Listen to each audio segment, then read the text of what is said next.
আসসালামু আলাইকুম। কথায় আছে অল্প বিদ্যা ভয়ঙ্কর।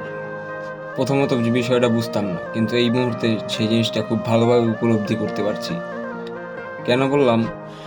কারণ যখন আমি ক্লাস 9, 10 কিংবা ইন্টারমিডিয়েট লেভেলে পড়তাম, তখন আমার সাথের কিছু বন্ধু পড়ালেখা ছেড়ে তারা বিভিন্ন কর্মসংস্থানে যোগদান করে এবং বিভিন্ন রকম হাতের কাজ, স্কিল তারা ডেভেলপ করে এবং পরবর্তীতে সময়ে তারা আমার বয়সে আমি এখন যেখানে আসছি, পরিস্থিতিতে আছি, সেখানে আমি বেকার। কিন্তু সে তার স্কিল দিয়ে প্রত্যেকদিন ভালো একটা ইনকাম সোর্স তারা বের করেছে, কিংবা কেউ সেই স্কিলের উপর ভিত্তি করে নিজস্ব ব্যবসা প্রতিষ্ঠানও দাঁড় করিয়ে ফেলেছে।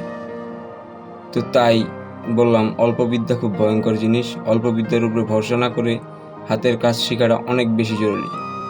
শুধু শিক্ষার উপরে ভর করে বর্তমান সমাজে, বর্তমান দেশে কিংবা বর্তমান বিশ্ববাজারে এর চাহিদা খুবই নগণ্য, খুবই জঘন্য।